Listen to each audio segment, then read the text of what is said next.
Ladies and gentlemen, the following is another outstanding episode of the Wrestling Fans Podcast, Ringside Society.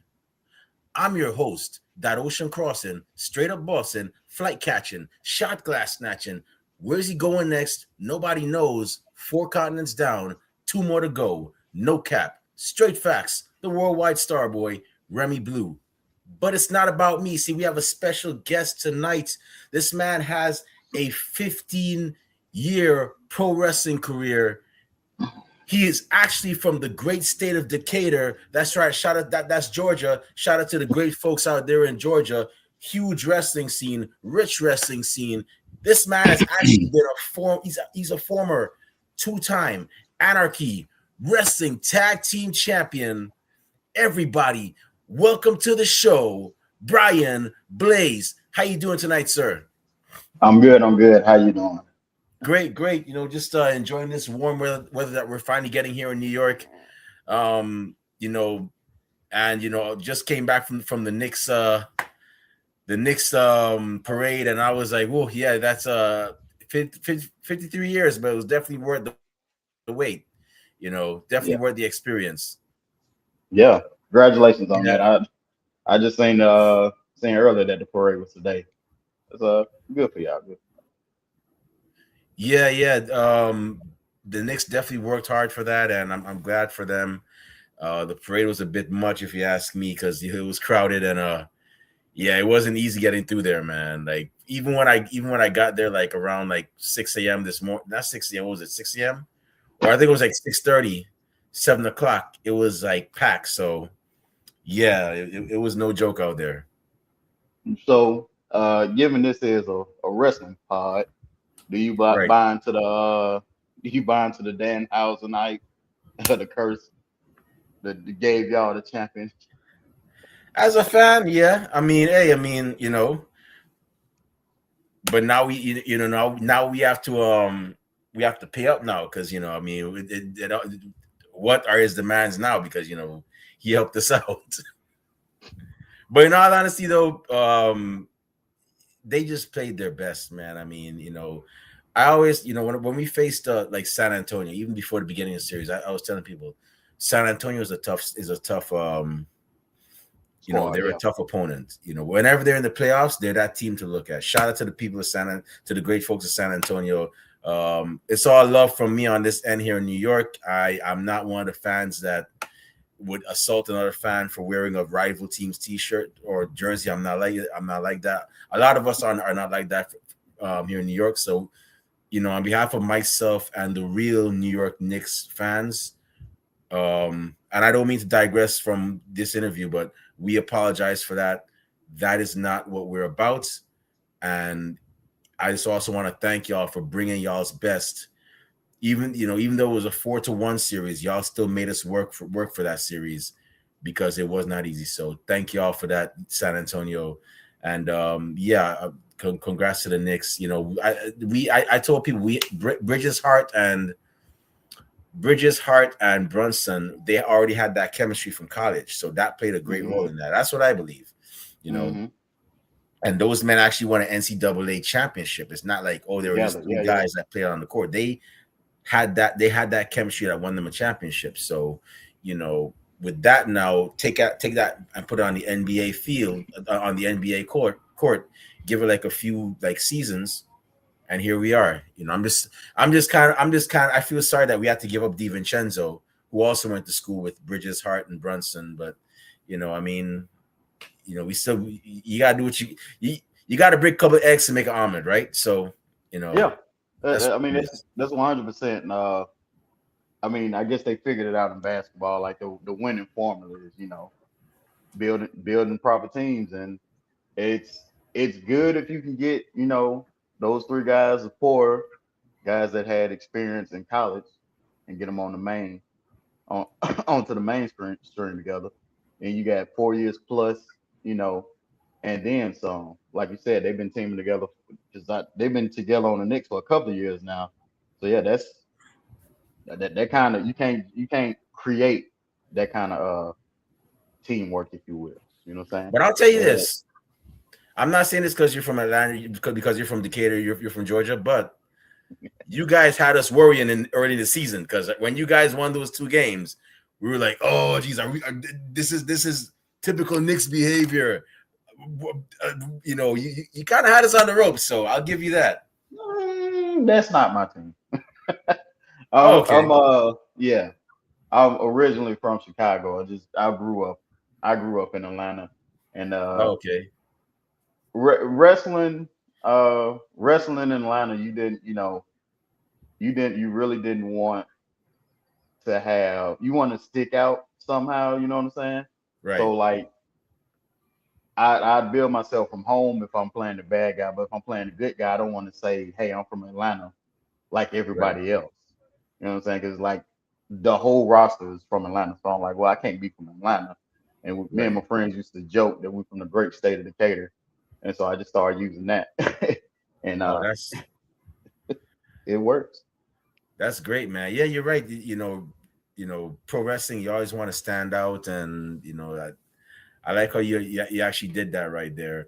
So before we go further, before we talk about your illustrious, 15-year career, by the way, congrats on that. I know I've seen people do 10 years and they're out. I've seen people do 5 and they've been like, okay, call it a career, they're done.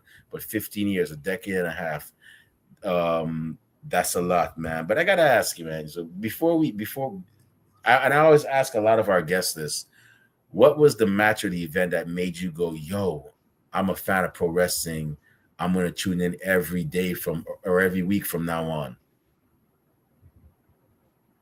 Um, I don't have one. It's because wrestling has. I've been watching wrestling since I was a baby, from before I can remember. Walking. I can remember watching wrestling. So it's kind of like cartoons. You know what I'm saying? Growing up in this day, it's always been there. You can't, uh, but I would say the match that I was like, yeah, I want to try this was probably TLC one. Uh, Okay. yeah, TLC one. You know, the brain is fully developed by this point. I'm watching it and it's just blowing my mind. Edge, Christian, the Hardys, the Dudleys. Like every time the three of those teams was in the ring together, it was just magic. And that was the first match that I was watching was like, I want to do this. Like it was no ifs, ands, and buts. It was just like I at least got to try. Wow. And it's actually led you to having a 15-year career. You got to work with some of the, most popular down. I just watched your match with Narcissism and Skrilla. I believe it was called FAAFO, where you guys had that I think you called it a swamp match for the Swamp rules. yes, for a championship. And man, you almost had that match, man. And then not just as it came out of nowhere, hit you with the moonsault, and then he got the pin on, I believe it was Skrilla, and I was like, wow, man. And I've known of Narcissism for 13 years, 14 years. I used to watch Anarchy Wrestling Hmm. um religiously every week, and I remember seeing Narcissism was one of the guys, and I was like, I saw that match and I was like, wow, after all these years, he still got it. Like he hasn't lost, like, always the smallest in the match. Most of the times the smallest in the match, but the man is no joke. He's, I tend to call him like, not sound offensive, the Black Ray Mysterio. Like that guy just packs a punch, you know? Yeah. Yeah. So Nas is one of the guys that we was actually trained together. And like we were speaking with the Knicks, like we just have ridiculous chemistry in ring together. And Skrilla's another one too. Like me and him, we go a ways back, and like whenever we interact within the ring, like we able to come up with something special. And that match, that I do remember that match sticking out because that was my uh that was my last match before I took, or not even a hiatus. I just because that was for PCW's Platinum Championship Wrestling. That was Yeah. that heavyweight title, and that's our home promotion. and our booker had stepped down, and so I stepped into that role. And so I was like, well, personally, to me, it's better if I am not wrestling and if I just sit back and book that show. So I stopped wrestling there and just booked that show. So that was the last match I had on that show. Uh, but yeah, that was one thing I always was told was like, if you're not having fun, get out. That match was very fun. Like I remember just being in the ring with those guys and feeling the energy off the crowd, and it was like, we got something here. I wanted to do more, but to me, it was like, all right, I can step aside and let these guys run from here. Yeah, and that match was great. And but one thing I gotta ask, okay, so now you're you're watching your favorites, you're tuning in every week and whatnot, but and you say you grew up, you not grew up, you trained with narcissism and Skrilla. How did the training all come together for you? Like, what how did you end up like finding a school and getting the training underway and so on? Well, it was De La Vega. You had him on here Yeah, before. yeah, yeah. He was actually our last not our last show, our last episode. He was our last actual guest. And Okay. the funny thing, I always joke about it. So Rob Bass, my other tag, my tag team partner on here, my co-host, I always joke and say, if we would interview Timberland, we're gonna interview Magoo. If we're gonna interview, what's another popular duo? I can't think of one right now, but that's how we are. I mean, we're going to interview both members, and Hmm. yeah, he was actually our last guest. And I said if we have the next guest we have, and I'm not just saying this because you're in front of me right now. I said the next guest we have to have on here is Brian Blaze. No, it doesn't matter who else it is. Brian Blaze has to be our next guest. We got to continue the story, and here we are. But my apologies. Go ahead. Now, so I graduated high school, and me and my partner Jeter, you may know him from Anarchy. We was actually in high school together, and we was Oh, looking for a Jeter. place. Yeah, Jeter. Woo! We was looking for a place to train, and I think at the time only place was that we could find advertising was WWE 4, and I think at the time they wanted like between like 12 to 1,500, and I was fresh out of high school. I'm like I don't even have a job at this time. I'm like, well, that ain't gonna work. So I went to college for a year because I had a band scholarship. Didn't like it. Came back home. I enrolled at the Art Institute of Atlanta, and that's why I met De La Vega because we both was in the same field of study. So we had a lot of classes together, and like I would always hear him and some other guys talking wrestling, like out of earshot, and I was like, they talking wrestling, okay. And then like one day, like he was describing like actual wrestling training, and I was like, wait, what, you wrestle? Because he's a lot smaller than me, and he's like, yeah, man. And so uh we had an event in our sculpting class where this girl went crazy and just killed this sculpture head. And like ever since then, me and Vega been like bestest of friends. And like from that point on, I started talking to him more and more about wrestling, and he was like, yeah, man, he started training, and then they took a hiatus, but it was coming back. And so then I was like, he was like, was I interested? And I was like, yes. And so that was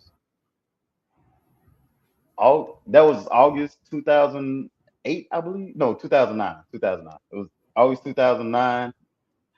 Uh, I did my first day of training. I left. I called Jeter immediately and was like, "Hey, I found a school." He was like, "I'm coming. I'm coming the next day." I was like, "All right, let's go."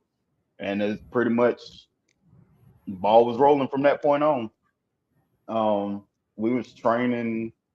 we started training uh downtown Atlanta next to Turner Field, the old Braves Stadium, like literally walking distance to the Braves Stadium. And then we moved to Avondale Estates, because whatever happened with that place didn't work out. And we started running weekly shows like that next January. And I mean weekly shows. So we uh a year into wrestling, I had already had like 50 plus matches. And it just kept going. And it was just like, uh you always hear people talk about the wrestling bug. Yeah. Yeah. Once you get it, you got it. Like we was in school, like supposed to be doing animation stuff. We talking about wrestling. Like, oh dang. It kind of just takes over your life, and you look back and it's like, dang, because I like to this day I before you said 15 years, it was like, is it 15 years? Yeah, I don't be paying attention. It just get lost on you. It's like, wow, Yeah. you do so much in so little an amount of time. It's ridiculous. Yeah, you've done a lot. I mean, you had the tag team with De La Vega, which was called Young and Reckless, Hmm. and then you went on to form another tag team called the Big Effin' Deal with your high school classmate Jeter, Hmm. and who I remember seeing Jeter back in the day in Anarchy Wrestling, and I was like, I would not want to see that guy on the football field. If I was ever playing some football and I saw that guy, I'd be like, look, man, hey, just take the ball. I'm forfeiting the game. I'm not trying to mess up my body because I'm still looking for a wife. Yeah, you win, bro. I'm out of here. But you guys had that tag team, and you guys end up becoming two-time Anarchy, tag team champions. Same thing with the Knicks. The Knicks had that chemistry from college, took it over to a grander stage, and got found success. And you pretty much did the same thing. So what was it like when y'all formed that tag team, and then y'all finally got those tag team titles in Anarchy Wrestling? Not once, but twice. It was. It's funny how much all this stuff is related to the Knicks. It's kind of like that. We was because again we actually started teaming before me and Vega did. But our our original trainer, booker, runner of the show, he didn't want us to train. He didn't want us to team.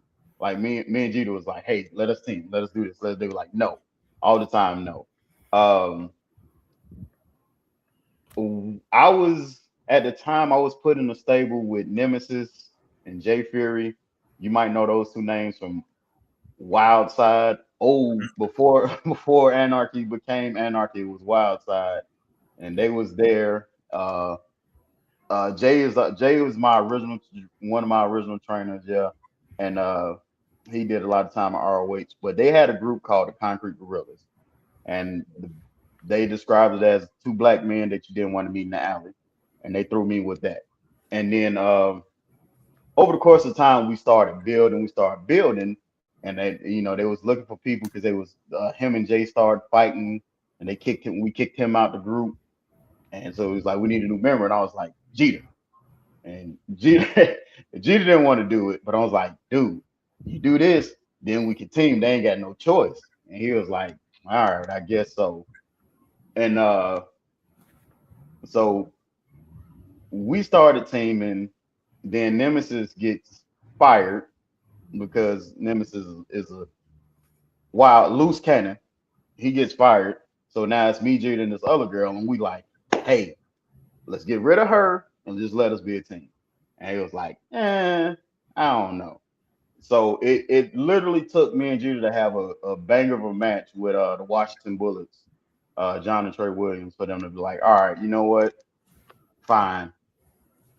Go ahead, do y'all thing. It was like, all right, cool. It was all from the races. And then from there, it kind of transitioned from PCW to all of Georgia, but Anarchy. Anarchy was dead set on Jeter being a single star, which is fine. I get it. He's look at him, he's cool, but when he stagnate, they have nothing to do with him, and like they would never, they really didn't bring me in for a long time, and then when they did bring me in, they didn't know what to do with me. So it's like it was the same thing over and over again. It's like let me and you the team. It's like, well, we don't. It's like y'all don't have teams to begin with, so let us, an established team, actually team on this show. Like they're calling him the big F and deal. And I'm like, no, it's a duo. It's two of us. It's not one. It'll be like if they was calling Method Man Wu Tang Clan, and like, come on now, Yeah. that's one person. Uh, but eventually, they loosen up their ways and let us do our thing, and then it's like, oh, these guys actually are good. Uh, we should have did this a long time ago. It's like just listen, just listen to us. Let us do our thing, and uh the irony about the Anarchy Championship is tag team championship is because is Xavier Woods, Austin Creed. We had time to train with him before he went to Wow. WWE. Yeah, so I did some training with him uh for a good little minute, honestly. And then here I am chasing the same Anarchy belt that he had, and I got him. And well, for the longest, him and another guy that we trained with, Hayden Young, held the record for the longest reign. And then I think me and Shane Marks beat that out. So that was a cool thing to me. But yeah, the Anarchy, me and the Anarchy tag titles are like every time I went there, it's just like they're mine. Um, Jesus, like that just just thinking because I think me and Judah probably had them 3 times actually. Or we because Wow. I think the last time we freebirded the rules. I don't. It's been a minute, but yeah, like the uh Anarchy tag team was something else. Like that was a chance where I really learned how to work because growing with wrestling when I started wrestling, and it's funny how things goes. We were really geared towards that PWG AEW style of wrestling. You know what I'm saying? And so Okay. like that's how we would work our matches. Like a lot of moving parts, a lot of stuff going on, and they hated it. Anarchy, all the old bookers, they hated it. They really hated it. We're doing too much. We're doing this. Cut this out. Cut this out. But then they couldn't argue with what the fans reaction. You know what I'm saying? Because the Right. fans the fans love it, and Oh yeah. I mean, to this day they still hate it. But that's the style of wrestling I like. That's the style of wrestling I love. So that's the style of wrestling I try to emulate out there and bring you know here to Georgia. Yeah. So with with De La Vega, was there ever a time when y'all teamed up as a 3 man, as a 6 man, like you, Jeter, and De La Vega, or was it like just two separate times? Because that would have been something awesome. I mean, if you got your high school classmate, your college classmate, you're teaming with both of them in that same type of setting, that would have been if it I probably maybe it already happened, but if it didn't, that would Off have been something. off the top of my head, I don't think it did. Like the um the tag team with me and Vega came about because we were working different shows than Jeter. Like I said, they Anarchy for the longest didn't know what to do with me, and so like I just started taking bookings elsewhere, and like I was on the road with De La Vega, so like me and him just started teaming wherever we went.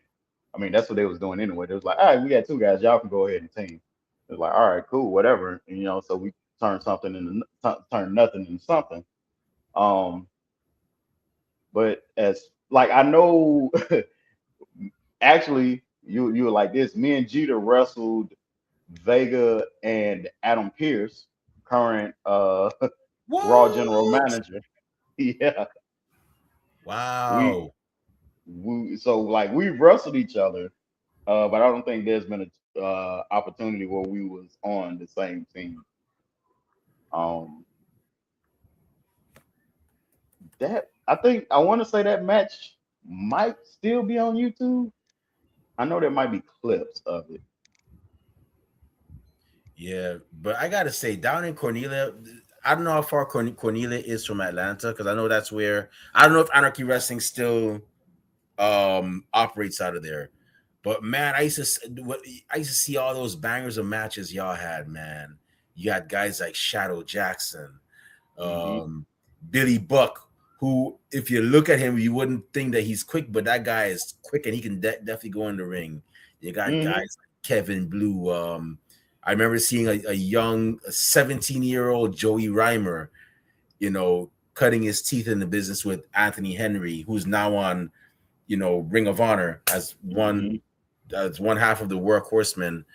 And I'm like, man, y'all in Georgia, y'all do some great work, man. And I didn't even know Anarchy Wrestling was going on because I was like, I remember the last episode I saw was in 2015. I remember I was in the Navy. I was in Oceanside, California, Camp Pendleton, and I remember I saw the last match, and I was like, that's it. And I remember there was a part where Miss Rachel took a bump, and I was Hmm. like, and in all honesty, I'm gonna say this: Miss Rachel is like one of the first women I saw that was really great on the mic, and I was Hmm. like, this woman needs. I didn't know she was a wrestler. I was like, this woman needs to be signed. But y'all got some great talent coming. You had great talent then, and you still got them right now. And I'm like, wow, man. Like if I was in Georgia, man, I would be trying my best to attend every show because y'all got some banger matches out there, man. Unfortunately, Anarchy did they did close the Cornelia building. Got foreclosed on. So it's Oh yeah, man. that building is no longer there. But the spirit of it lives on. Like we're like this. Those most of those same people that you're talking about are still working the general area. And that's the thing that I tell because I'm training wrestlers now, and that's the thing that I tell them is like you know hitting the road is good. You know what I'm saying? I try to tell them don't get stagnated because there's a very stigmata about wrestling in Georgia where like guys think that you're not going to elevate yourself just wrestling in Georgia. And I'm telling them like, that's fine. It's good to go out here and get your ears wet in this place and that place and see the towns, go different states and whatnot. But at the same time, it's such a different scene here in Georgia alone. Again, you can drive 4 hours from where we are and still be in Georgia and still find wrestling. Whereas, up in New York, if you drive 4 hours, you're gonna been through like four different states. But I I try to keep them, keep their head on the swivel. Because like I said, like me, Vega, or just using the four that, like I said, me, Vega, Jeter, and Naja, we're all four of us are trained by the exact same person, same people. None of us wrestle the same at all. Like it's a thing of just getting out there and attuning yourself to to your surroundings and making yourself better. Wow. So, have you ever gotten to wrestle outside of Georgia, like Florida? Hmm. Like how Oh what's yeah. the furthest you've gone? Furthest I've gone, no, that was a show. I was about to say the bottom of Illinois, but that was a show. I want to say Tennessee is probably. I had shows booked in LA. They get canceled. Oh man. Yeah, it was like, you know, like that's the thing about being a wrestler. Like, you know, you try to get yourself out there, and like you know, you don't know these promotions, so you don't know what's going on. So like, because I mean, I didn't. We didn't. Me and Vega have been booked in places like we've been booked in Alabama, worked the show, and they only want monthly shows. So when we came back for the next show, they had changed bookers, and nobody told us, and nobody told them. Well, no, they told them that we was coming, but it was like, hey, y'all might want to inform the guys in Georgia or something, that just in case y'all don't want them wrestling. But we showed up and it was like, oh, we forgot, and it's like, come on. But I mean, luckily we still got to wrestle, and that was Alabama was only like a 2 hour drive, whereas opposed to let that had been L.A. or something, we done flew or drove out there too, and it's like, oh yeah, change the bookers, we don't need y'all. It's like, well, we didn't waste plenty of money and time, huh? What? Man, that I'm not trying to curry favor with anybody, but I think those LA bookers were like, was this after or before y'all won the Anarchy championship? The Anarchy Tag Team Championships. I want to say this was probably after the first time we won. Give me a break. Man, that LA booker, they should have flew y'all. Here's my thing. If I hear certain people hold certain titles, I'm like, okay, boom. You know what I'm saying?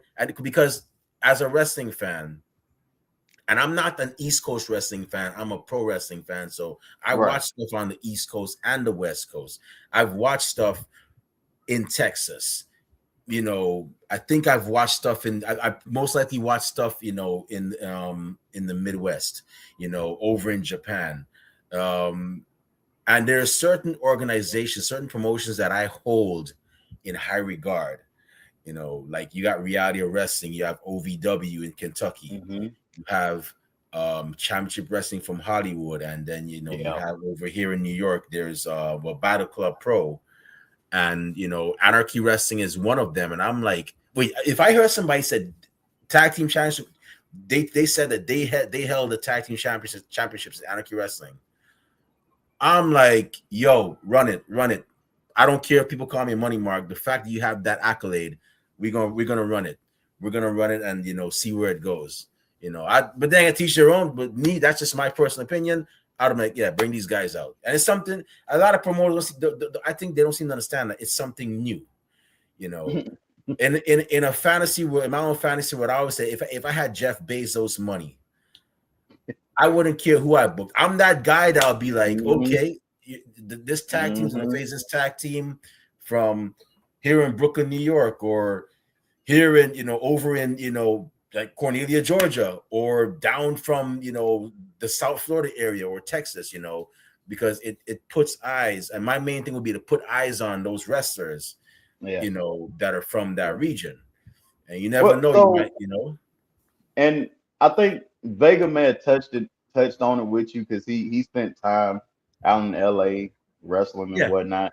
And he told us, that's just how the wrestling scene is out there. Like a show will start and almost immediately it'll fold. And it's like it's all over like that. And they kind of still clout wrestling over there.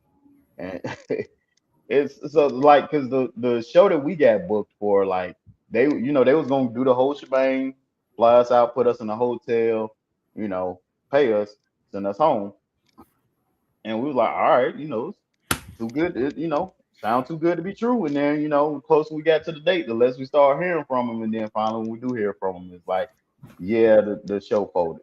It's like, oh well, huh, thanks for the Yeah. opportunity, you know. Well, I hope y'all get that opportunity to wrestle over in LA, because I can tell you right now, I don't know if you've seen wrestling in LA personally, but it is something else. Like it is like the people over there, they are larger than life. Like Yes. a lot of those men and women out there, they are WW and AW ready from what I see. And I always enjoy, watching the scene over there. Even the scene over in Las Vegas, where I recently went for WrestleMania, it's pretty Hmm. decent out there. So I hope y'all get a chance to go out there and show them, what you can do and whatnot, and get your name out there.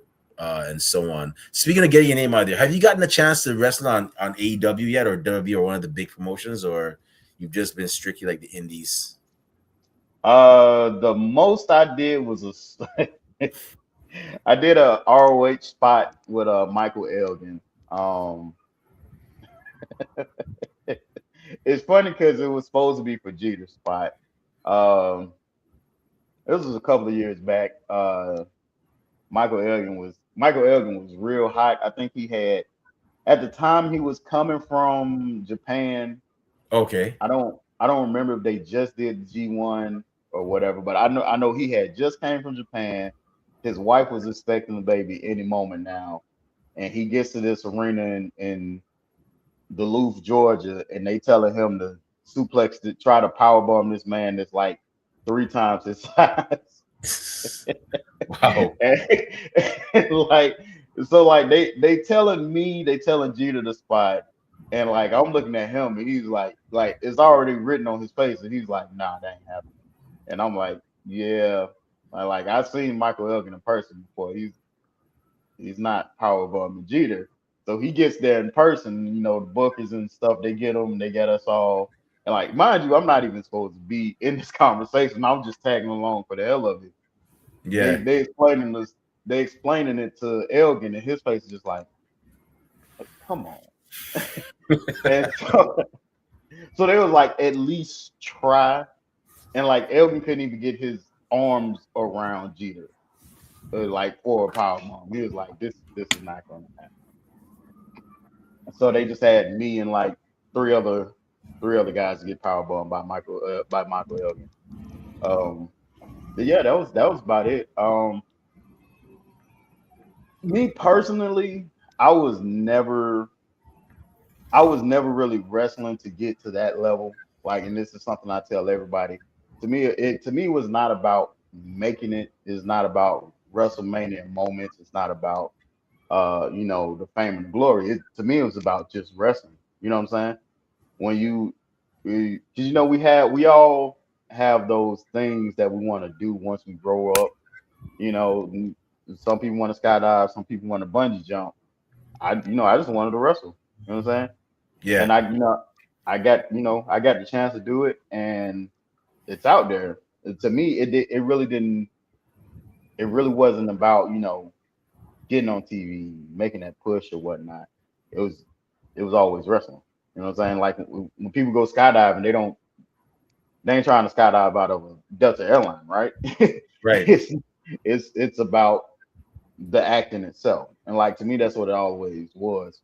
Um, I got to a point where I was like, if I give myself the push, I can maybe make it to ROH. Nowadays, it's like my choice would be AEW, but I'm getting old. I'm not I'm not trying to keep up with those guys. You know what I'm saying? Uh, but yeah, like AEW ROH. If I could have made it anywhere, it'd be one of those. Awesome. Well, I hope you do make it, and if not AEW ROH, I hope you get to go to Japan at least. Because I can tell you right now,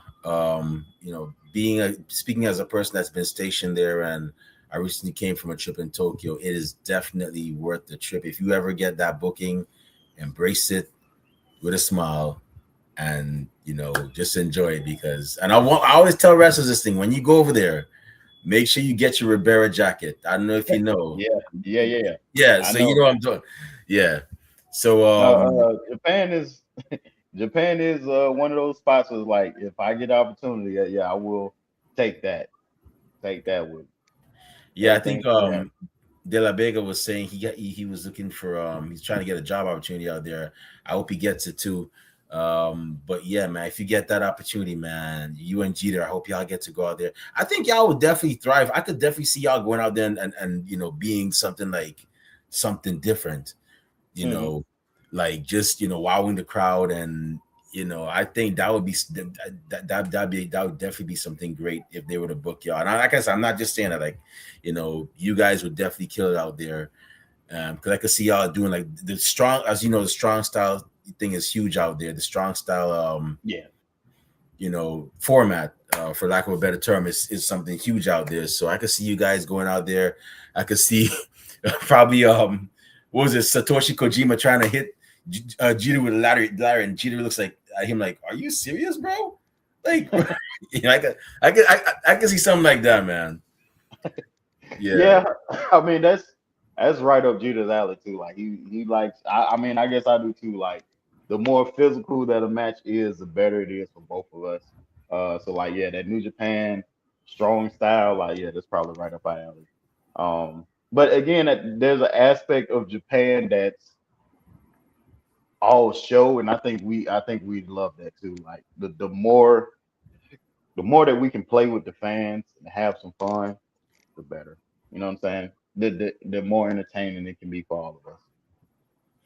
yeah. And um, I see we have some comments here from Instagram. Unfortunately, I can't. Instagram right now, they don't let us, because we stream on Instagram too as well, but Oh, they okay. don't let us highlight the comments. So here we have Skrilla the Great. Skrilla says, Brian Blaze is the goat. Um, and then Caleb Kennedy, who was actually one of our alumni guests, Hmm. was he said Brian's the man. And dudes at ringside who are a fellow podcasters, they said, "Hey guys, hey dudes at ringside, what's going on?" So yeah, but I gotta ask you, man, just two more questions before we call it a show, man. So Go ahead. you know, 15 years, man. You've been doing your thing. I gotta ask you, what songs are on Brian Blaze's playlist when he actually is getting in the zone to knock out that cardio, knock out those reps in the gym, or when he's getting ready to face his opponent. I know you have your theme song, but um what is your what is on your playlist when you're like heading to the show and getting that mindset to wow the crowd and show your opponent that, hey, he gonna learn today. So it's that's kind of two separate answers because normally I'm riding with a bunch of people, uh, and so I can't listen to what I would prefer because they have very black ears. So we got to listen to some kind of you know. I think when we was doing heavy was probably a lot of TDE, a lot of Kendrick, a lot of Schoolboy Q. But personally, when I'm getting ready, when I'm working out or is in the gym, or trying to get my head straight, it's Cancer Bats, Alexis on Fire, Mastodon, a lot of heavier stuff like that to help me focus, tune in and focus. Um, and also depending on how I'm feeling, like I might just be feeling some house music. So I might turn on some house music just to get Okay. ready. Uh Jock jams, like for some reason. Some Hey, reason uh like that was in heavy rotation. Everybody dance now, all that. Um yeah, I don't like my musical choices are very, very weird and out there. Especially when it comes to wrestling. Because again, it's supposed to be fun, and so I don't want to try to just hone in on one thing. I kind of right. listen to everything, try to keep myself entertained or going. So Yeah. if there's something that I'm really feeling like that week or that day, there's probably a lot of that. Yeah. Hey, my playlist, man, shoes, I'd probably lose my street cred if I had any to begin with. But I got stuff like I got some hip hop, and then I might be like, okay, then next thing you know, the playlist might go to Seven Dust, which every Hmm. playlist I've had on every phone has had Broken Down by Seven Dust, which is a great track. And then Right. one minute, next minute I might have Some wrestling theme song. Like one of the ones I like to work out to is God. The God. I call it was by No Name Tim, but it was on their Are you talking about the Gorillas of Destiny theme song? really, yeah, ain't nobody better than go, or ain't nobody. I forgot how this goes, but it has like a crazy beat, Oh no, and yeah, it just puts me in that like mode. yeah. And Like me, I don't do too many wrestling theme songs, but that is one that me and Shane would play to get to get ready. And again, it's just us being stupid. It's like, yeah, like yeah, that was New Japan has some really low key good theme songs like that. Roppongi Uh, 3K. yeah, and you know what's crazy? I think those all what's his face? Rocky Romero. I think Romero produced both of those songs. I know he did Roppongi 3K, and then he did the Roppongi Vice, which is also low key a banger. Hmm. I was like, yo, this guy rock. The he might have done I think he might have had some hand in the God theme song, but I know the artist that was behind that was a guy named No Name Tim, who Yeah, actually has done like I think one or two more um pro wrestling theme songs as well. So yeah, but those are definitely some bang some bangers that I work out to. Yeah. So 15 years, man. You've been in the game for a decade and a half, man. I gotta ask you. You see, you just had a banger of a match, you know, and then some young fan comes up to you and they're like, "Hey, that was awesome what you did in the ring. You tore the house down. I'll never forget, that match that you had with your opponent. I want to do what you do, and I want to have some longevity in this pro wrestling business as well. I don't want to leave after 5 years. Not knocking those who did it after in 5 years for 5 years and left, but I want to have as much longevity as you. What advice would you give that person that's looking to break into the business? uh, remember why are you doing it? Like that's the easiest thing I could tell them. And again, like because my original trainer, his whole thing was if you're not feeling it, you know what I'm saying, you're not having fun, you should get out. And like I could see that, but then at the same time, it's like, well, like you said, what if it's 5 years in and I ain't did nothing? I'm not having fun. Should I leave? Or should I just, kind of remember what I'm in this for? You know what I'm saying? If you Right. remember what you're doing this for, even if it's just for yourself, because for me, it was it's just for me. I think that'll keep you going longer than sometimes maybe you should. Um, uh, also depending on how young they are, I tell them wait till they're 18. See, Wait. that's a smart move. I always would say, like, if I always said if I ever, I mean, obviously I'm not a wrestler, but if I ever was a wrestler and I opened the wrestling school, I'd be like, nah, you got to be 18. I understand you have the gusto and whatnot to get into the Mhm. business. I understand. Yes, you're on your high school's wrestling team, but you're not 18. So once you get Mhm. 18, you know you can go I ahead and mean, join. You know, everybody, everybody that every time I hear somebody that's like, "Oh, I've been wrestling since I was 16 or this age or that age," my first response is, "Your parents didn't love you enough." Because I had a single. I was just my mom. She raised single mom. She raised 3 kids. Uh, all she wanted us to do was graduate high school, and she was like, "Once you graduate high school, you can do whatever the hell you want." Uh, yeah. So I'm like, man, at 16, I know you ain't graduating high school. I know you ain't right? you ain't even, what I'm saying? You got at least another year and a half left. Um, but everybody experience is different. But yeah, like uh the potential to mess up your body comes, starting too young. You know what I'm saying? Your body ain't fully developed. Not saying that at 18 we're fully developed, because I mean my body from at 18 to 21 was completely different. Uh, but you know what I'm saying? You don't want to stunt your growth because you're doing something you probably shouldn't be doing just yet. Right,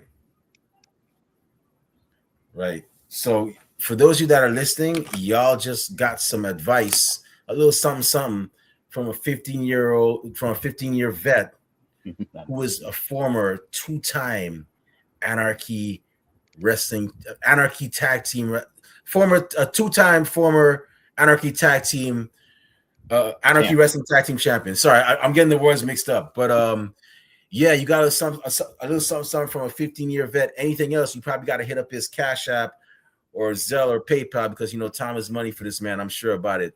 But I gotta say this, man. I think we had another comment from Skrilla. Skrilla said, "House and trap EDM is undefeated during workouts." Yeah, you kind of right. House music definitely can't go wrong with that. I got some Dave Guetta. I know he's a bit more mainstream on my playlist as well too. But Skrilla, we gonna make that interview happen. Don't worry, man. You did some awesome stuff in that show I just saw in that match I saw with you and Brian and Narcissism. You But haven't had Skrill on yet? Yeah, nah, I haven't, man. I'm getting you back should have into. Like I Skrill. said, I'm familiar. I'm familiar with the Georgia wrestling scene, like Caleb Kennedy, and you had the Renegade Twins down there. Mm-hmm. Um, we actually had I know you know this guy, and I always say he should have been more than what he is. Air Paris, Air you know. Paris, yeah. Yeah, Yeah. so we've had him on like years ago. I'm still surprised that we actually were able to make that happen. But yeah, shout He out to Air was Paris. he was a little bit before my time, but they love talking about Paris. Yeah, I keep telling. I always say this, and Air Paris is, he probably is gonna be like, he's a bit humble, but he's like, he said that how he's just like Mario Giannetti. He's like, he was just fortunate to have a great tag team partner or to be the tag team partner of AJ Styles. But in my opinion, I mean, he actually eventually, like, from what he said, he fell out of love with it, and he left wrestling like for a bit. But I Mm-hmm. always said if he had followed AJ to TNA, and this is just my opinion, which I'm entitled to, he would have been just as great as AJ. I know that for a fact. Just like Marty Yeah. Jannetty, I always say if Marty Jannetty would have just, and this is why it kills me when people say, "Oh, you're the Marty Jannetty," and it's like they act like Marty Jannetty was a bad wrestler. No, he just had some personal matters that he just could not get over, and that's what how why his career was what it was. But if Marty Jannetty was able to figure out those personal matters, you know, I always say, and I was gonna leave this for a future episode, and I'm probably still gonna use this for a future episode where we actually talk about um opinions, controversial opinions that would make people like want to step on our necks or like have a thousand swords. You know that meme with that one guy that has like all the swords to his neck? Yeah. And I always said that, Marty Jannetty is Christian Cage is Marty Jannetty if he was able to get over his personal matters. I always said that, Marty Well said. Jannetty would have been like a top mid card competitor, if things didn't go the way they were for him. So, but yeah, well, we're definitely gonna try to get Skrilla on here. We definitely got a couple people that we have our eye on. The Washington Bullets too. I always say they're like for some reason they remind me of Harlem Heat. Harlem Heat. I don't know why, but like, and that Marion Barry move, woo, Uh nasty yeah, I've been man. on the receiving end of that plenty of times. Yeah, I saw that one. It was you and for Damien. It was you and Damien. I forgot what his last name was. I'll try to find it here. I just saw it. But you guys actually, unfortunately, didn't get the win. But that was due to his former tag team partner Lamar Goodman actually, making an appearance. I remember seeing that. Um, Yeah. yeah, but The that so to me, and again, like I said, the PWG really influenced us. So to me, the Bullets is like black young bucks, and okay. that match almost happened too. I'm like I'm kind of mad.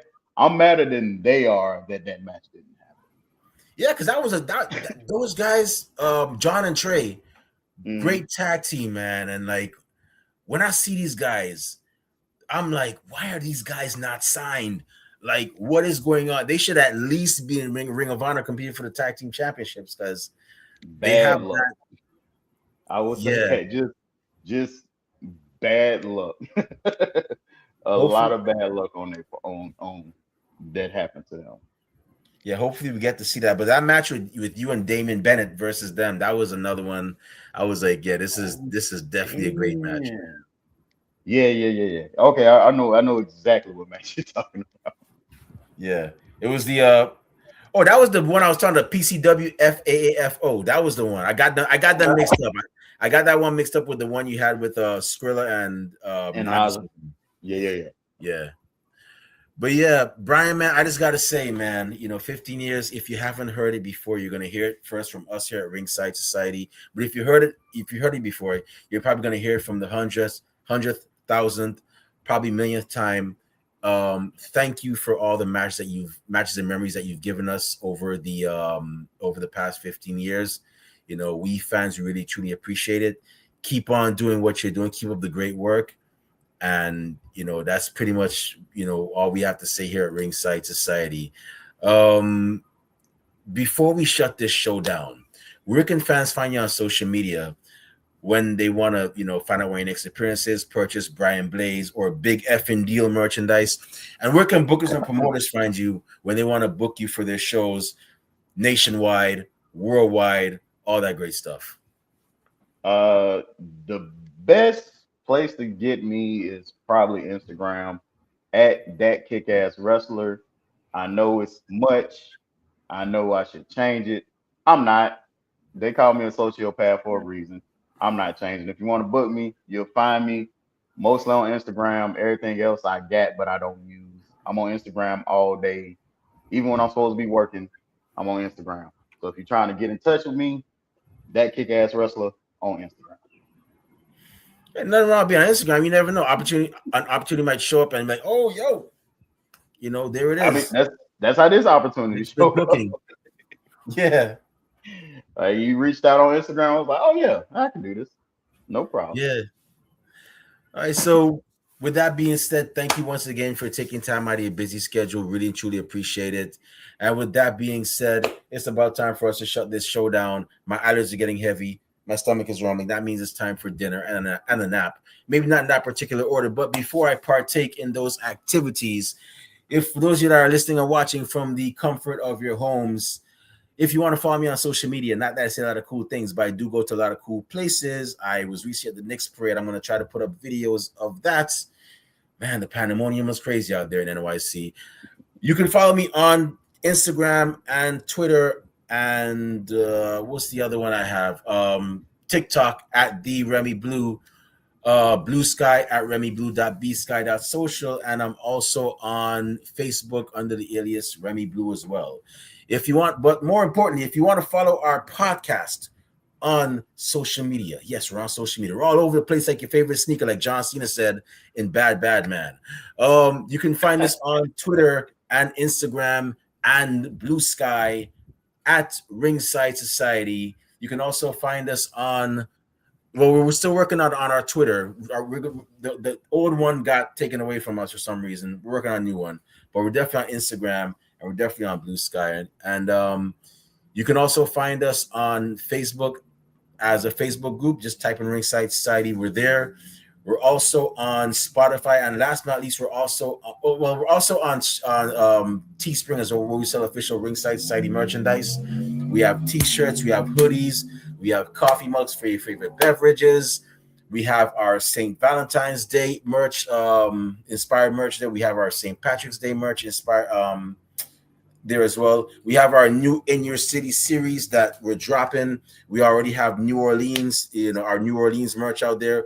We are working on, actually, we already have the logos. We're going to start dropping them soon. We have New York, we have Seattle, we have Miami, and we have several more in the works. Shout out to Luis Moreno of Moreno Artwork for helping us with our ideas and bringing them to reality as well. And last but not least, we have a YouTube channel where you can see cool episodes like this one, like the one we had with De La Vega, and many more. Even our PLE predictions for WWE, AEW, and TNA. You can find them all on YouTube, and to see them, it's really simple.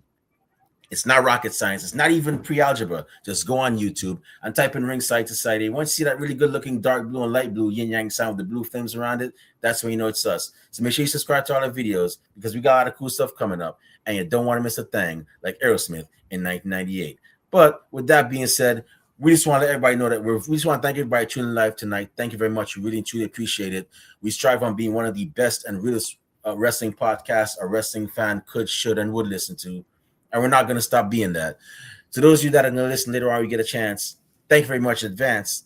And those y'all that hate us, can't stand us, really and truly wish we'd go away. Well, like myself at Golden Corral, we're not going anywhere for a while. So with that being said, we just want to everybody know that we're very well and aware. It's no secret to us. We see it.